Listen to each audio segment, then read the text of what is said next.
podcast. Happy Friday. We've got a fun guest for you guys today. Jason Mitchell is a social media strategy pioneer, agency executive, co-founder, and CEO of Movement Strategy. Starting the agency from a college dorm room, he has scaled Movement into a premier 150 plus person social first marketing agency with major hubs in New York, Denver, and Los Angeles. Under his leadership, Movement crafts breakout social campaigns and community-first strategies for global brands, including Netflix, Amazon, Warner Brothers, Discovery, Nike, and Klarna. Recognized as an industry thought leader, Mitchell frequently writes for publications like Adweek, Ad Age, and Inc. on a topic ranging from generative AI and creative workflows to cultural marketing and social-centric business models. Jason, thanks for coming on, man. Appreciate your time. Yeah, absolutely. Thanks for having me. Yeah, so I know I gave a little bit of bio there, but maybe you can contextualize it for us a little bit. So where'd you grow up? Where'd you study? And it sounds like you got this thing going while you were in school, huh? Yeah, I grew up right outside of Boston, and I was a big skier growing up, skiing in Vermont and stuff like that. And so when I had the option of where to go to school, I was like, oh, where can I be super close to the mountains and go skiing all the time? And so I saw Boulder and University of Colorado, go Buffs, was a good option, and I got in early there. So I was like, oh, great. I don't need to do anything my senior year. This is perfect. So I went there, and while I was there, I met Eric, my co-founder. We were actually ski buds, and we started the company in 2000. I mean, we say 2009, but really we kind of matriculated on it for a while, starting in 2007, 2008. So that's how we got our start, and been doing it ever since. That's awesome, man. So what kind of got you the entrepreneurial itch to want to do it in school? Was there something you were studying or thinking about that you're like, hey, like this is something we could do now? We don't even need to finish school. Yeah, it was. I mean, so two things. One was, so continuing with the skiing thread here. After my sophomore year, I decided to take a year off, and I moved to Crested Butte, which is a beautiful ski town in Colorado. And I was, skiing all the time, but I was also incredibly broke. And so when I came back to school the next year, I was like, all right, I need to make some money here. And I kind of through that got this entrepreneurial bug and itch, and was looking at, okay, what are the opportunities? And when I went back to school, I was studying advertising, and in school they were teaching us about, here's how you do TV and radio and print. Meanwhile, all of us were sitting in class on Facebook and Reddit and Dig and stuff like that. And so it felt like at the time there was a disconnect between what they were teaching us about, and I think probably how, older people that wanted to reach, millennials at the time were doing their marketing. And so it was like, okay, maybe there's an opportunity to start a social media agency and teach these people how to reach us. And so that was sort of what led to the desire to want to do something entrepreneurial and make some money, and also what led us to saying, hey, we think social would be a really great place to do it.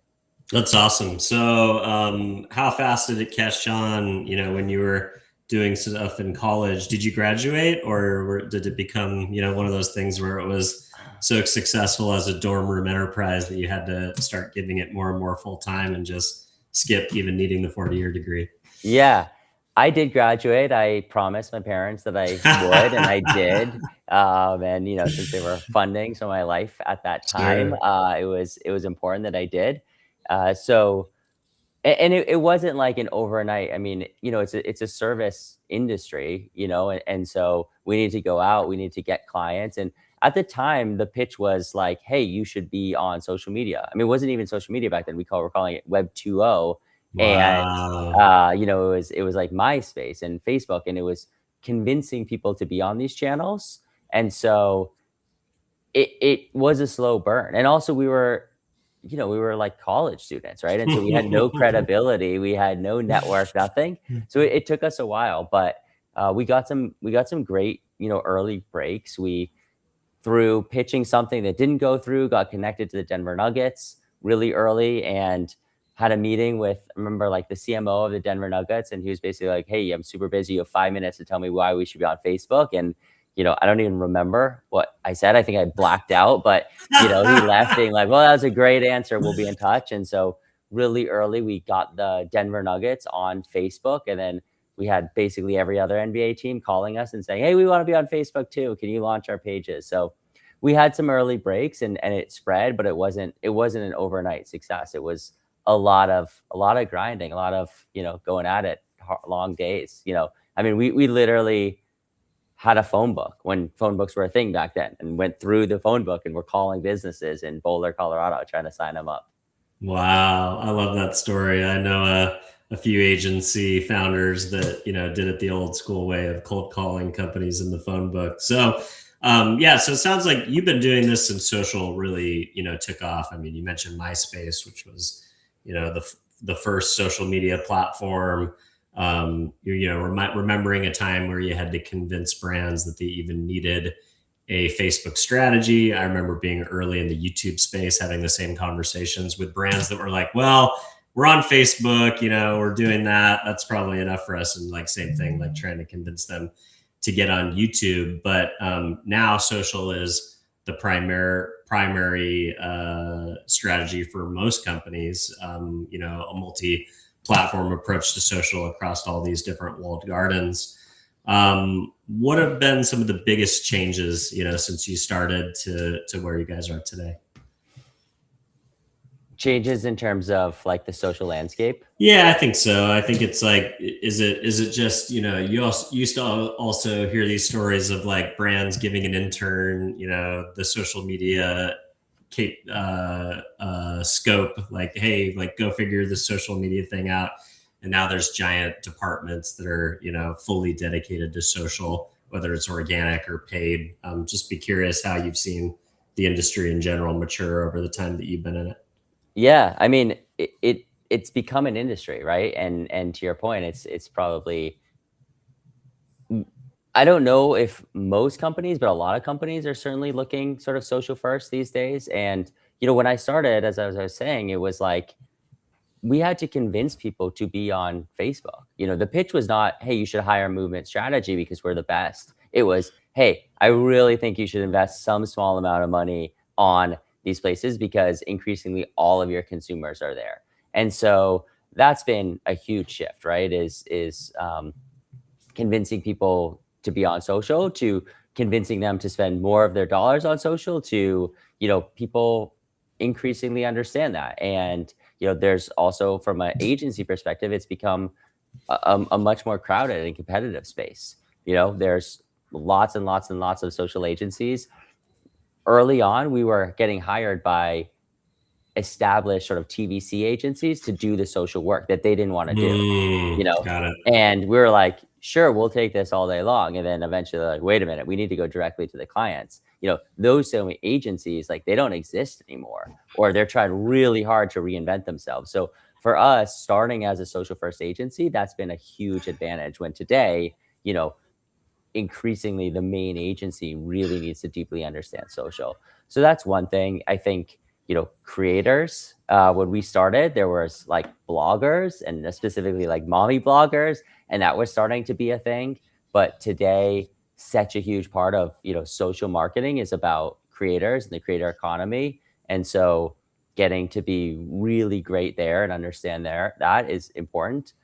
And then I think the newest change and increasingly important change is technology, and what are all the changes that are happening with AI, and how is that going to drive sort of the next change into the industry, and how are we positioning ourselves at the forefront of that. So, one of the things that I love about being a social agency and starting as a social agency is, like, we're used to change. Like, we reinvent ourselves every couple of years. And so new social platform comes out, no problem.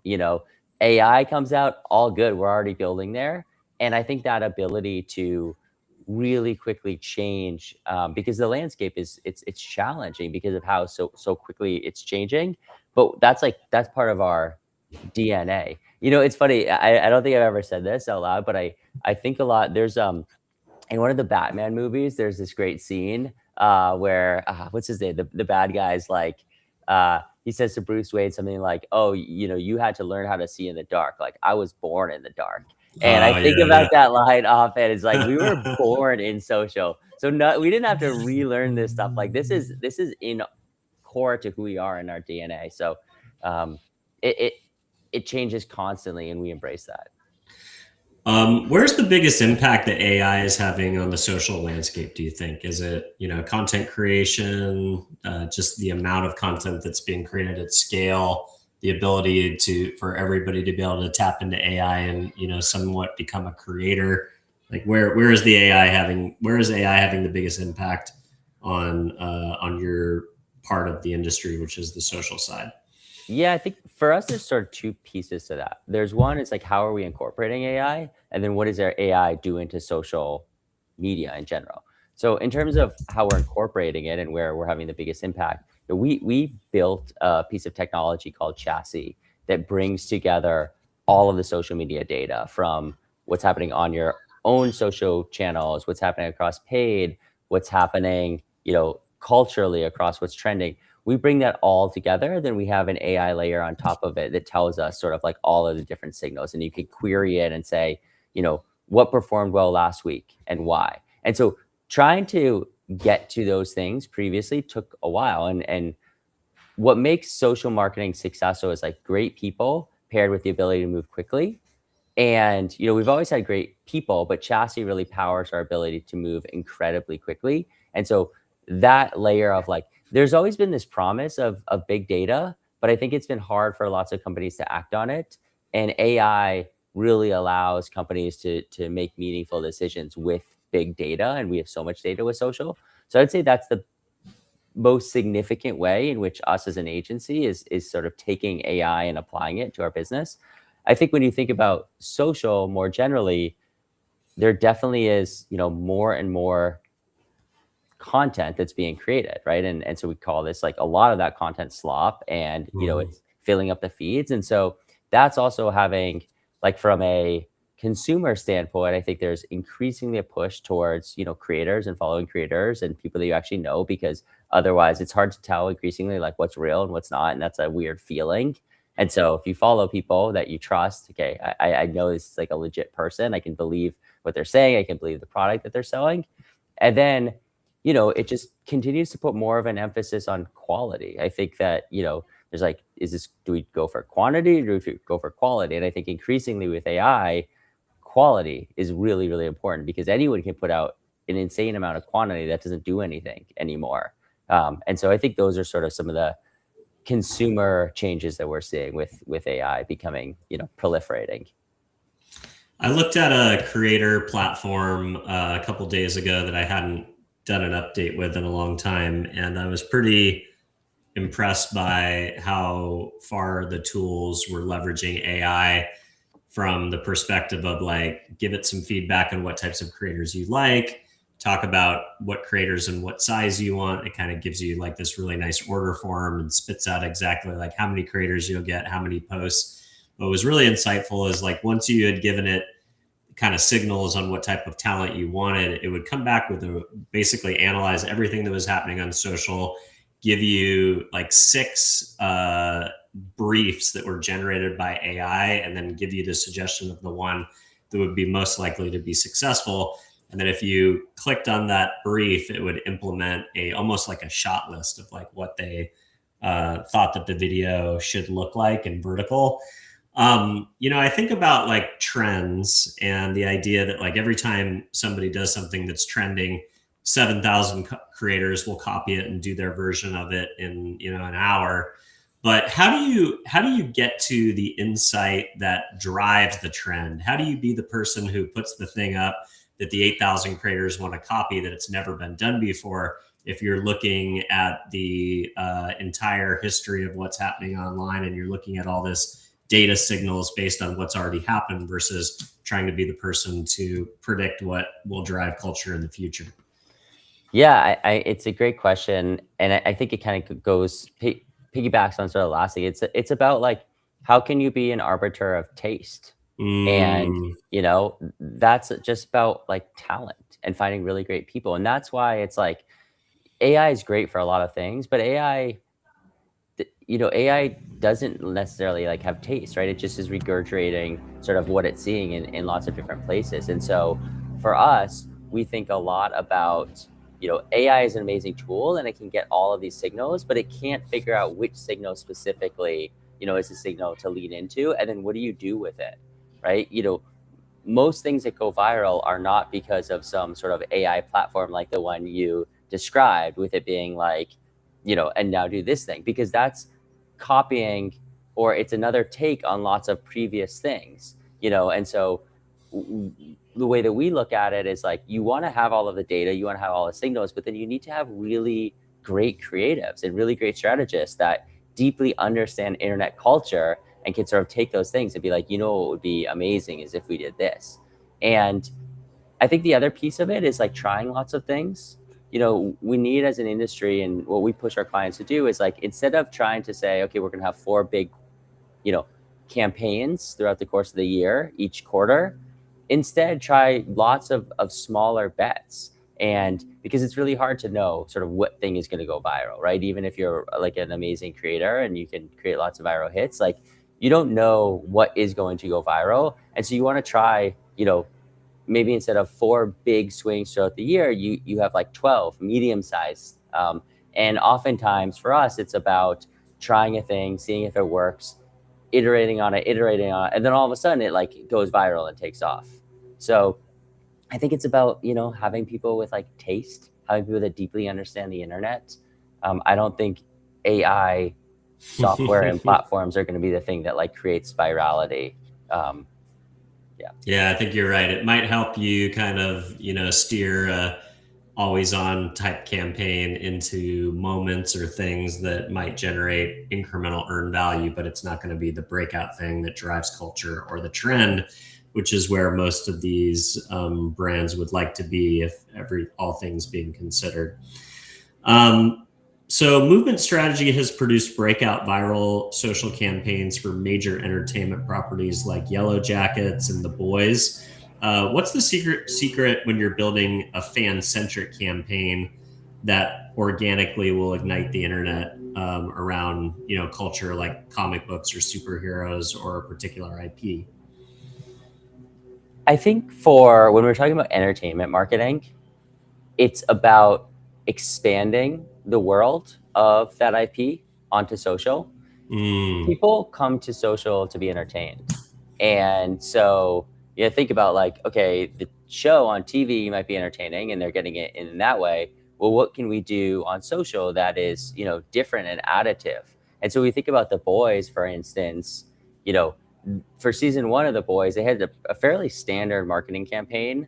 And it didn't do sort of what they needed it to do and really sort of build mass. And so what we said is, you guys have these amazing characters in the show, let's bring those characters to social. And so the first thing that we did is we brought the sort of protagonist, Billy Butcher, who's this over the top, amazing character who says, fuck every other word. And we're like, we need to bring that to social. And what if Billy Butcher was running our social media channels? And so it was an extension to the show, and we could react to things happening in real time as if, Billy Butcher was seeing them. And so we did that, and it sort of caught fire. People loved it. It exploded the account. And we're like, okay, well, what if we brought other elements of the show? Like, so the main company is Vought. What if we created social profiles for Vought? And we sort of, had this like fictitious second, plot playing out on social to mirror what's happening in the show, to support it, but also to continue building the fandom through like, when we weren't in season. And so that's our approach for entertainment marketing, is like, don't just try to like be like, here's a trailer, here's, the key art, but what are you doing on social that's adding to sort of the lore of the show and continuing to entertain and expand that world? And that is what I found to be sort of the most effective form of entertainment marketing. Yeah, that's really smart. So you're essentially making the social experience immerse the fans deeper into the world, creating an engagement opportunity to kind of have another conversation, but also keeping people entertained between the weekly dropouts or the seasonal dropouts. It's a way to, stay engaged with the storyline and the characters. Yeah, exactly. Like, people love to role play. People love to like get involved. They want to be a part of it. Like, when you're just watching on TV, you can't be part of sort of The Boys or any show, right? Yeah, But on passive. social, it's passive, right? But on social, you can engage and they can engage back. And if it's done really well, then it increases like the fandom and the hype and, everything else. And so I think the best entertainment marketing does that really well. We've done it for so many shows. Another, like, one of my favorite examples is we did it for Looney Tunes, and we created a new character. We created like the Acme intern, which is an intern that Acme Corporation hired to break the internet. And then it was like all of the hilarity that ensued, when they did that. And so it allowed us to, like, Looney Tunes at the time, they weren't putting out new shows, they didn't have movies, but like, how do we continue to build that IP in a fresh way and sort of get people that have kids that watch Looney Tunes when they're growing up, like, back in and watching it on HBO Max? And it's like, let's expand it and make it really entertaining on social by sort of building a new dimension. And that was really successful. So that's a playbook that we've like done many, many times, and it really works well. I'd be curious what you did for Yellow Jackets. That was the first show that I've ever watched that I had to stop watching because it was too scary and too creepy.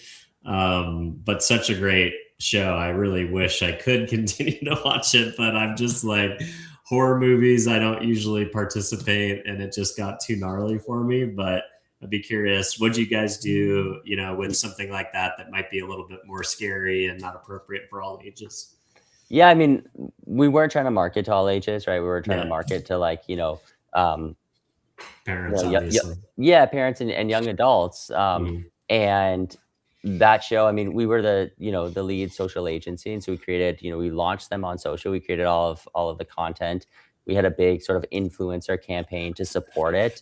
And really, what we saw is like so much of what we did there was amplifying the buzz, right? So the conversation, like episode 1 was a little bit, and it grew and grew and grew. And what we tried to do is just sort of be a megaphone and sort of hype it. So like, when somebody with a lot of clout talked about the show, we were like all over that and getting our influencers to engage and just like really building a lot of buzz online about it. And people saw that buzz and were like, what is this Yellow Jacket show? I need to tune in, and so that just grew and grew and grew. And that drove, a tremendous amount of viewership. And it was, at the time, it was Showtime's like #1 show and total breakout hit for them. And so it was really about building buzz on social and sort of building that conversation. And yeah, it was a fun show. I bet. Yeah. So another strategy is that if you do have something that is taking off well organically, it's trying to find those micro moments to kind of amplify, like press your thumb on the scales, essentially, whether you've got your own social handles or other accounts or creators. It's like, how do you naturally take the things that are already happening and the word of mouth conversation and pour little, glasses of gasoline on those moments? Exactly. Yeah, that's exactly it. I think one of my favorite campaigns, and this was a long time ago, was for the New York Knicks, and it was called Knicks Tape. And they were thinking every year around the playoffs, so they got into the playoffs, they're like, what's our playoff campaign? And it was, I don't know, 6 people in a room being like, what if we do this? What if we do that? And like, nobody cared about any of the playoff campaigns. You can't remember a single one of these. But at the time, fans were doing this thing called Knicks Tape, because one of the players on social said like, like Knicks, like instead of mixtape, it was Knicks Tape. And that started to like get a little bit of buzz online. And we were in that room, luckily, and we were like, hey, there's already this campaign, or not campaign, there's already this thing that's starting to percolate a little bit online called Knicks Tape. Instead of whatever, lame thing you're going to come up with, or cool thing, whatever you're going to come up with, what if the campaign was like #Knicks Tape? And to your point, we poured gasoline on it, and it was wildly successful. And all of New York City was like talking about Knicks Tape, #Knicks Tape, Knicks Tape. And so we really believe in this idea of using social listening to see what is bubbling up, what is sort of happening a little bit online that people like. And then, how do we pour gasoline, i.e. like our marketing dollars and effort and, all the levers that we can pull to really lean into that. And that, I believe, is such a better strategy most of the time than trying to, invent something totally new. Totally. Yeah. Because a bunch of 6 strategists in a room, they may come up with something, but, I think a lot of brands don't like, or they don't accept the fact that, the internet gets to vote. Like, the internet owns your brand, especially if you have passionate consumers or passionate fans. I don't know. We talked a little bit about how you and the CEO of my last agency were friends. off camera, and we used to run a lot of influencer campaigns for Stellantis, but specifically Jeep. And the funny thing that happened with Jeep is the Jeep Cherokee fans took over the Jeep account. They would not. They would absolutely go into anarchy if we posted any photo on the Jeep account that wasn't a Jeep Cherokee. So we had to create all new social profiles for Jeep Compass, Jeep Wrangler, these other verticals of Jeep, and the at Jeep profile just had to be like the Cherokee, crazy people basically. And that's okay. Like maybe that isn't the way that Jeep would have wanted to roll out their social strategy, but they have such passionate, the Jeep Wrangler community is just so passionate that, they needed a centralized kind of ecosystem to hang out and have their content in their community. And the Jeep handle was where they chose that was going to happen. So yeah, that's amazing. And I think we talked about flexibility and things changing. And I think it's different because for a long time, marketing was rigid, right? You plan things a year out and it was like, this is our Q1 campaign, Q2, whatever.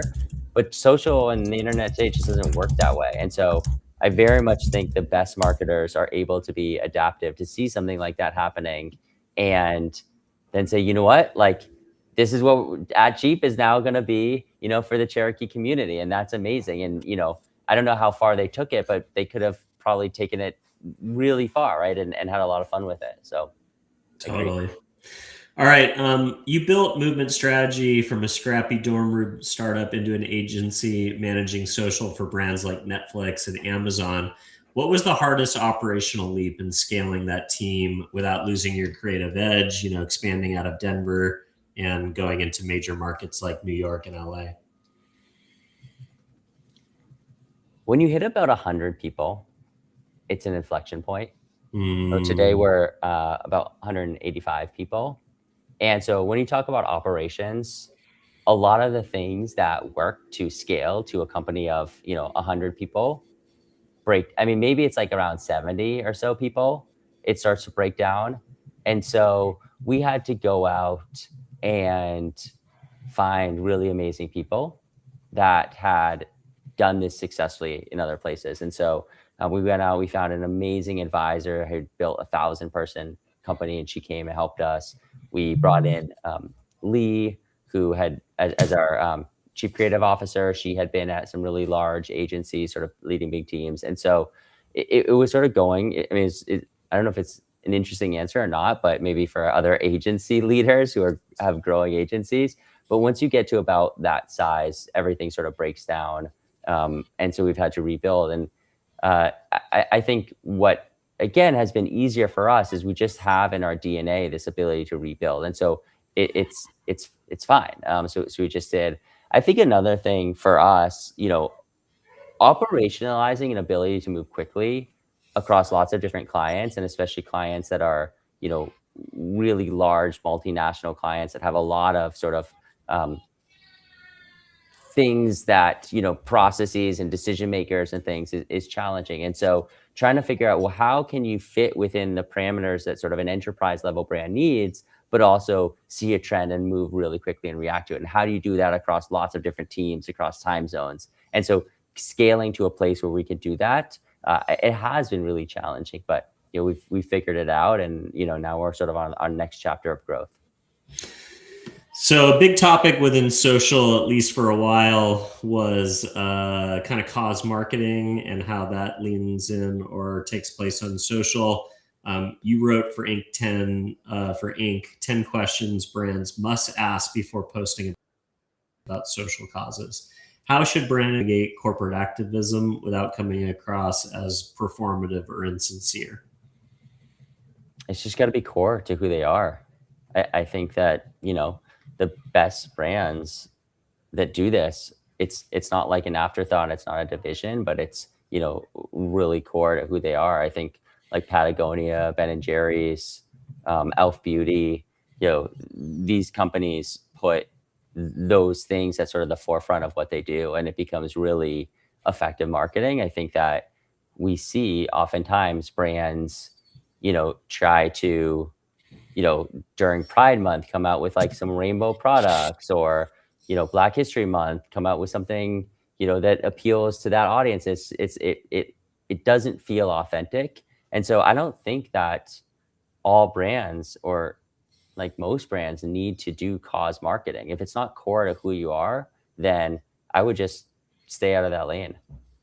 Yeah, I think that's smart. I think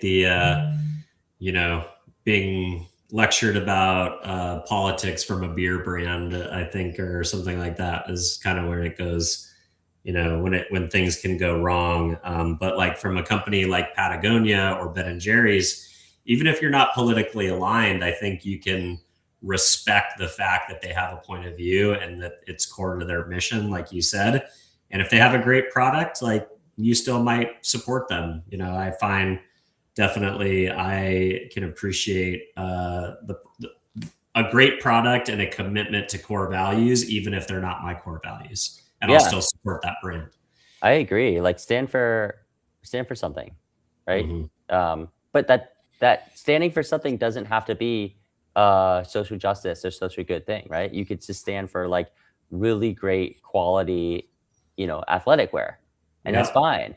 And then you don't need to conflate that, in my opinion, with some other, like societal good type thing. And that's fine. And I think that's where brands get in trouble. You could be an ice cream brand whose mission is to like help, social political activism. That's amazing.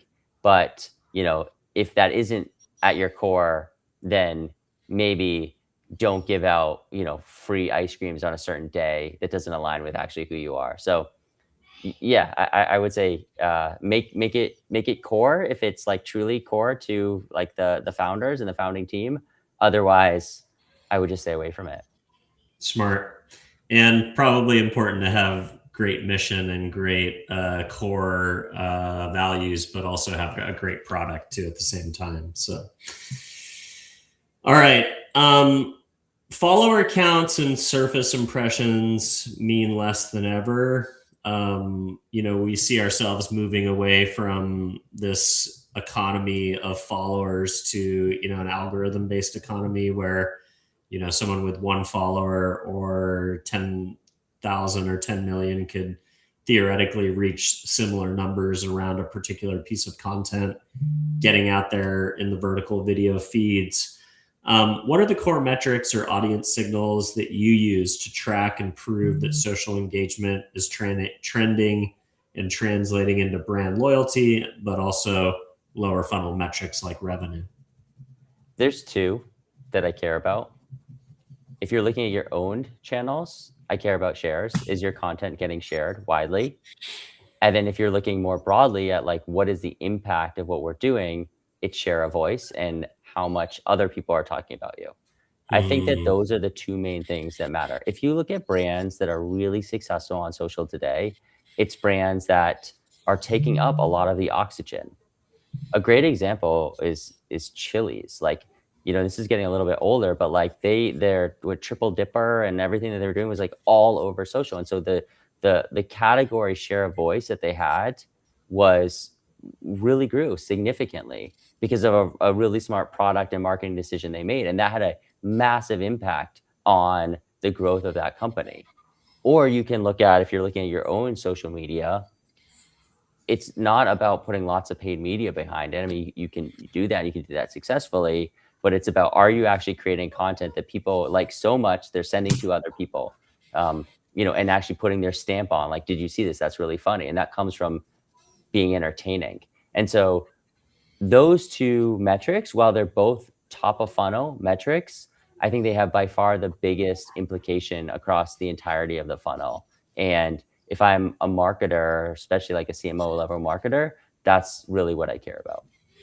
When you think about sharing, is there is one more important than the other? Say, like, if I share, a brand does something interesting and I reshare it, so I'm basically just amplifying what the brand is already doing because I like it. And then there's also this kind of, this world of like what they call, I think they call it dark social, where it's I'm going to share it, but I'm going to share it privately with my like friends from college on my Instagram thread, or me and my wife are always sharing things back and forth throughout the day. Me and my kids and my wife are like there are these like groups of communities of people that I talk to en masse, whether it's work friends, family members, spouse, that we share things all day long back and forth with each other, but we share them privately. Would you say one is better or more important? I don't think they're mutually exclusive. If you're Interesting. getting talked about, you're probably getting talked about in multiple channels. And there's people that just don't post publicly on social and would never be like, this brand is so cool or whatever, right? But they would send it to their friend group.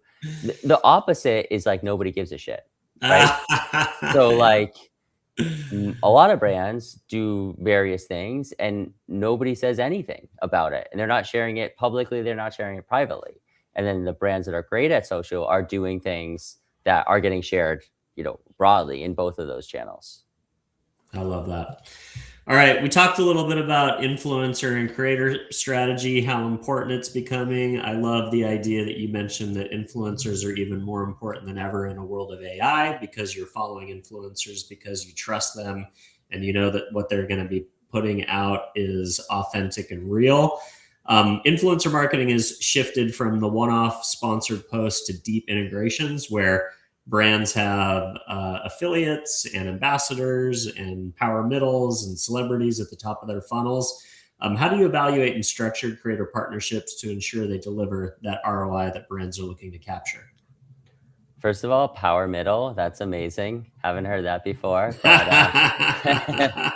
that's like a WWF term or something. I don't know. I like it. Let's go. You heard it here first. Power middle. Yeah. I think that first and foremost, what we try to do is really make sure that it feels like a honest, organic, or authentic fit.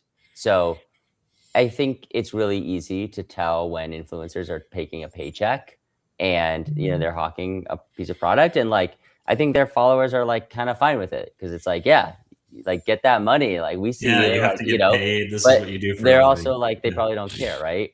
And Right. so we're always looking at, okay, well, who are the influencers, creators, celebrities that are already using our product or we think would be really interested in using our product, and trying to find those people, or trying to give them some like skin in the game if they actually like the product and they want to become an ambassador of it.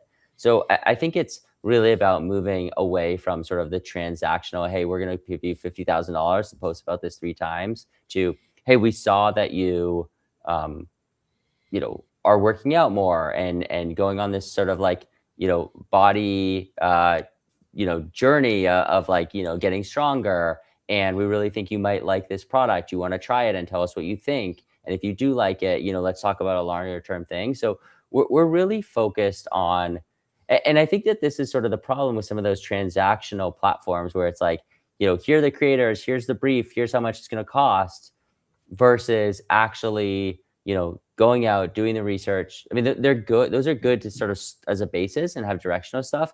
But then I think it's really about getting to know those people, taking them out to lunch, building relationships, understanding, do you actually care about this thing? And then trying to build a long-term partnership. That's where we've seen the best results. Yeah, I love that. I think, having sat on the management side from time to time, if I got an email from a platform, if I was, representing a bigger influencer, I would just hit the delete button. But if a thoughtful agency reached out with a well-researched offer where they like knew who my client was, they knew, like you were talking about, like the context of her life and what direction she was moving in, whether it was like F1 racing or UFC, and they had thought about their product and how it kind of fits into her evolution as a creator, I would be way more open to like taking a call or a meeting or fielding an offer for something like that versus, getting some like platform, DM that says like log into my platform to like see my $700 offer or whatever it was. Right. And then I think the other thing too that's important with this is it's surprising that you still see people get this wrong, but creators are successful because they're really good at creating content. And yet a lot of brands, I think, are like, here's the brief, here's the thing we want you to do exactly, it needs to fit exactly this way. And then that content, it's like not going to be what made that creator successful in the first place. And it's probably not going to perform. And then the brand's going to be like, why are the engagement numbers so low on this thing? And so we see creators as like creative directors, and to give them some direction and maybe some guardrails, but at the end of the day, really giving them the autonomy to say, okay, cool, go out and create really amazing content that your followers are going to like. And when we do that and we have clients and brands that understand that approach, it just, the return on that investment is so much greater. Yeah, the idea of creators know what's going to resonate with their audience best, I think, is still very present. Maybe it's a little bit different if they're just creating, UGC for your own channel, but if it's going to go on their channels, chances are they probably are going to know better than you and what's going to resonate. Yeah, I mean, they're like the real professionals, right? They do it every single day to, and they've had proven success. With TikTok, Instagram Reels, and emerging channels constantly altering their algorithms, how do you build an agile creative team that can quickly adapt to change without getting burned out on how fast all these things are moving? I sort of like talked about this a few times. It's about like, this is like who we are. This is in our DNA. Yeah. Like, Mm-hmm. we are, so like the only constant is change. And if you are not going to be, listening to, the videos that Instagram comes out about, like when they talk about these are the changes to the platforms, and like this is not the right industry for you. The people that work at Movement, they care deeply about like, what is the new platform? What is the new feature? Like there's so much buzz in our Slack when like there's a new like feature that happens on these platforms. And so it's about getting people that like care about that are excited about that they want to roll with it. And then it's about having technology to empower them to really move quickly. But this is not an industry where you can like create a processy and then just like replicate that processy, because by the time you've like documented that processy and trained everyone on it, all of a sudden, Reels have changed and now you can no longer do X, Y, and Z. And so, it's a lot of like really needing agile, social native people that are just excited about it. Have you spent much time trying to train like AI agents? Does that make it difficult to, if you have, does that make it difficult even to try that because of how fast things change? It's like almost like as soon as you have a SOP, which is basically how you train AI agents now, those things become out of date very fast. No, we haven't found that. So we do train AI agents. We have this technology called Chassis, and we have agents that every day are browsing social, and they're actually flagging to us changes in the algorithm. Interesting. So they're Okay. saying, hey, we're seeing these things are now getting favored by the algorithm, and they're then using that to adjust sort of what their understanding is about, whatever social platform it is. So That's crazy. we're very much on the forefront of every day deploying. I think right now it's probably hundreds of agents to go out to browse social, to understand sort of what's happening within our client's category, report back on what are the trends, what's happening algorithmically with changes, what are the opportunities. And that comes into our team in emails and Slacks, and the whole nexus then of information that the AI has that our team can then chat with is understands like, hey, based on these platform changes, this content is likely to perform. It's a brave new world. Well, Yeah. I hate to ask you to make predictions because it's moving so fast, but if you look ahead 3 to 5 years, how will conversational AI, niche community platforms, and chasing user behaviors reshape how brands communicate on social? I don't know. Yep, none of us do, I think, huh? Yeah, I mean, I think that's the beauty of it. Like nobody can look 3 to 5 years into the future and really understand sort of where social is going to be. And so I think it's about understanding where it's headed and how you're at the forefront and how you're leading clients to be sort of at the forefront. And so, we try to be a year ahead of everyone else. right? And so we are a year ahead in terms of our adoption of sort of really sort of we're building sort of the most cutting edge AI, social tools. We are far ahead in terms of how we're staffing teams and thinking about how do you build a ton of agility for an enterprise level client. So for us, it's about if we can stay a year ahead, that's really good.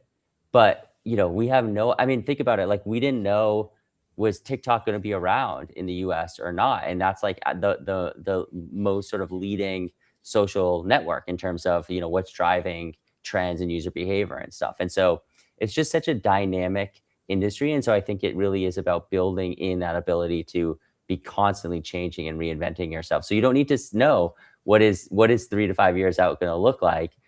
Whatever it is, we're going to be ready for it. Yeah, being prepared is the most important thing, I suppose. Exactly.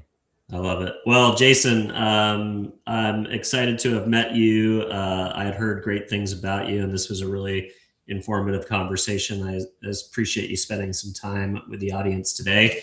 If folks want to continue to follow along with your thought leadership or get in touch with the agency, where do you want to send people to say hi? Yeah, check out Movement Strategy, check out our website, check us out on LinkedIn, and reach out to us. Awesome. Well, thanks again for spending some time with us today. If this is the first time you're seeing the show, don't forget to give us a follow or subscribe if you want to hear from amazing agency leaders like Jason again in the future. If you're listening to the show, don't forget to give us a positive review on whatever podcast platform you're listening to. It's how we find a larger audience organically. And last but not least, if there's a client who is overseeing social, or maybe an agency leader who's thinking about scaling beyond that 100-person breakthrough point, or maybe just somebody who's fascinated with how fast the world of social media marketing is changing, don't forget to share the show. And with that, I will wish you a great weekend, Jason. Appreciate you, and hope we can stay in touch. Yeah, absolutely. Thank you.